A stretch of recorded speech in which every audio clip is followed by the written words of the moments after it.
May 14 മുതൽ നടന്നുവരുന്ന മാണിയൂർ ശ്രീ കിഴക്കൻകാവ് ഭഗവതി ക്ഷേത്രം പാട്ടും കളിയാട്ട മഹോത്സവത്തിന് സമാപനം കുറിച്ചുകൊണ്ട് പോർക്കലി ഭഗവതിയുടെ തിരുമുടി നിവർന്നു. മാണിയൂർ വത്സൻ പെരുവണ്ണാനാണ് ഭഗവതിയുടെ കോലാധാരി. മലബാറിലെ അപൂർവം ക്ഷേത്രങ്ങളിൽ മാത്രം കെട്ടിയാടുന്ന തെയ്യമായ ഭൂതത്താൻ തിരുമുടി പുറപ്പാടും ഇന്നലെ അർദ്ധരാത്രി നടന്നു.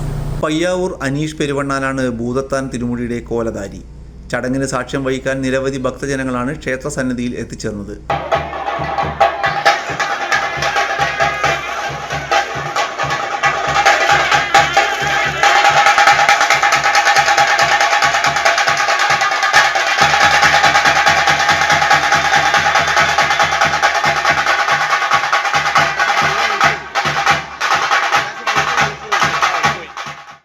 തുടർന്ന് പ്രസാദ സദ്യ, തുലാഭാരം തൂക്കൽ, കലശം എന്നിവയുടെ ഉത്സവ സമാപനമാണ്. തന്ത്രി ബ്രഹ്മശ്രീ പൂന്തോട്ടം പുടിയൂരിലത്ത് പാണ്ഡുരംഗൻ നമ്പൂതിരിപ്പാടിന്റെ മുഖ്യ കാർമ്മികത്വത്തിലായിരുന്നു ഉത്സവ ചടങ്ങുകൾ.